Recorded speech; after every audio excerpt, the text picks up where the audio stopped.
Welcome to Tribune News on Q, your go-to afternoon news source, only here at the Daily Tribune. We're now live at Daily Tribune PH on YouTube and at Daily Tribune Official on TikTok. For today's headlines. DHSUD and Quezon City signed agreements to launch rental housing projects for informal settler families, helping 2,900 residents in Sauyo and Bagong Silangan access safe and affordable homes. President Marcos Jr.'s latest SWS survey shows a neutral net satisfaction rating of 40% satisfied and 43% dissatisfied and 17% undecided nationwide.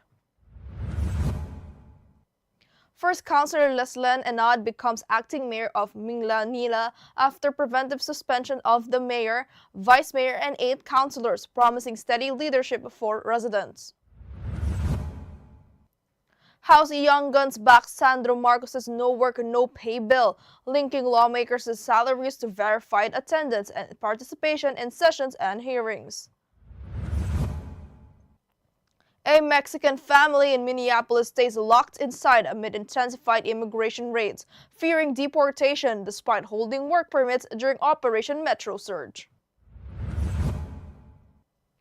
Mega World sets aside 65 billion pesos for 2026, focusing on land acquisition, residential projects, and AI-powered homes to expand its township developments nationwide. ABS-CBN's I1 produces its first bilingual U.S. series, Nurse the Dead, starring Jeline Malone as a Filipino nurse with a third eye managing supernatural hospital chaos. LeBron James reunites with Kevin Durant and Stephen Curry in the NBA All-Star Games on February 15th, featuring USA Stripes versus a world team and a new round-robin format.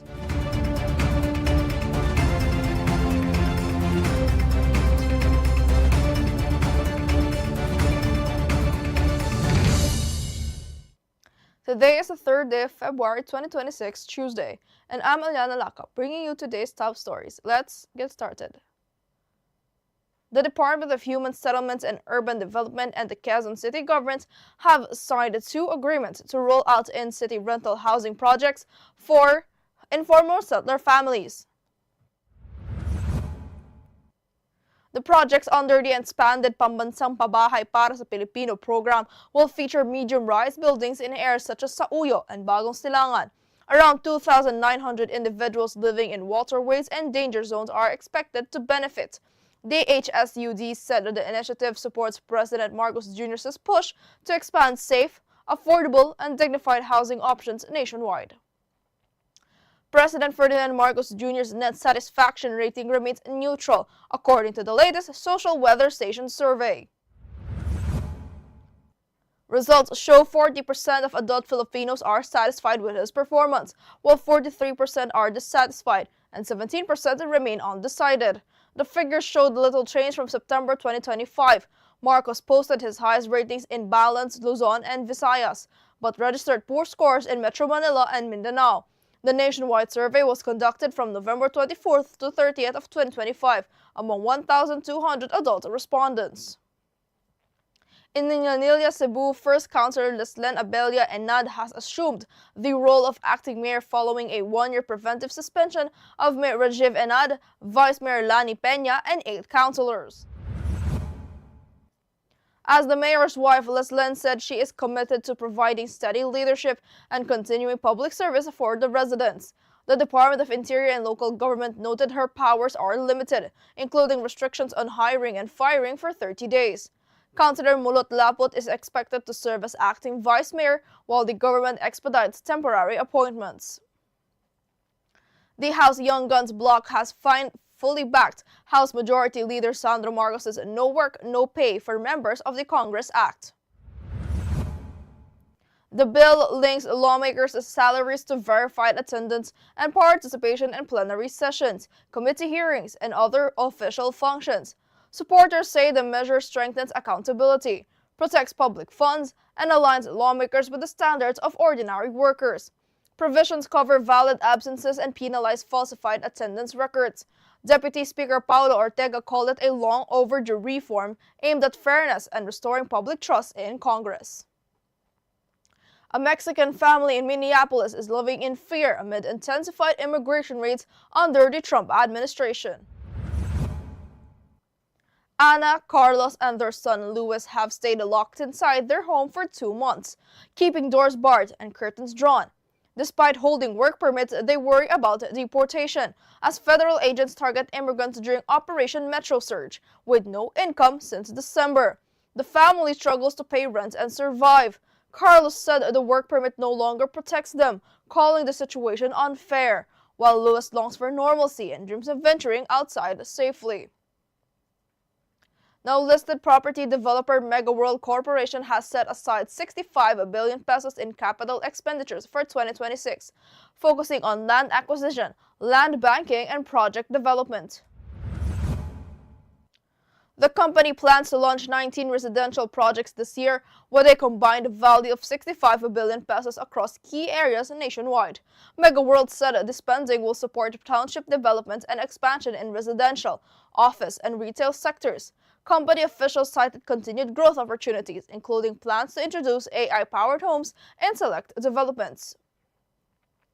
The Philippine Stock Exchange closed slightly higher in midday trading on Wednesday, with the PSEI gaining 12.64 points to finish at 6,414.60 and up 0.20%. The broader all-shares index rose to 20.16 points or 0.57% to 3,568.60. Among sectoral indices, financials and industrial led the gains, rising to 0.60 and 1.14%, respectively. While property dipped in 0.94% in the market recess, APX and AFV posted strong performances, climbing to 4.12 and 4.75%, while BDO fell 1.29%. ABS-CBN streaming platform iWant is producing its first bilingual English-Filipino series in the U.S., titled Nurse the Dead. The comedy follows Filipino nurse supervisor Noah Reyes, played by Jeline Malone, who has a third eye that lets her see ghosts while managing a hospital full of supernatural chaos, burnt-out staff, and family challenges. The cast include Anthony Jennings, Ruby Rodriguez, Princess Punsalan, Tutsi Guevara, Giget Reyes, and Johari Johnson. Helmed by Mark Labella with Wesley Villarica and Drea Castro, the series explores grief, resilience, and legacy with humor and heart. LeBron James will reunite with former U.S. Olympic teammates Kevin Durant and Stephen Curry in the NBA All-Star Games set for February 15th in Los Angeles. The revamped format features 3 teams, 2 U.S. squads, and 1 international world team. James, Durant, Curry, along with Jaylen Brown, Jalen Brunson, Kawhi Leonard, Donovan Mitchell, and Norman Powell make up the USA Stripes. Other notable players include Cade Cunningham, Anthony Edwards, Chet Holmgren, Devin Booker, Tyrese Maxey, Luka Doncic, Shai Gilgeous-Alexander, and Victor Wembanyama, competing in a round-robin mini-tournament leading to a final matchup.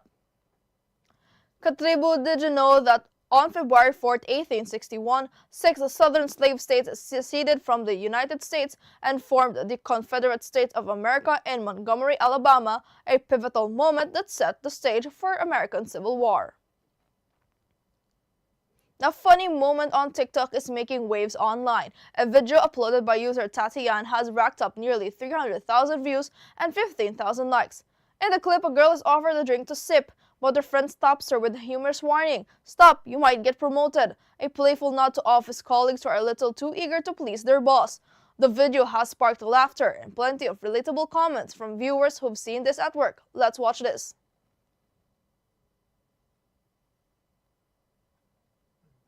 That's all for now. Join us again at 4:30 p.m. still here on Daily Tribune's Facebook page, Daily Tribune PH on YouTube, and the Daily Tribune Official on TikTok. Once again, I'm Eliana Lacap, and this has been Tribune News on Q.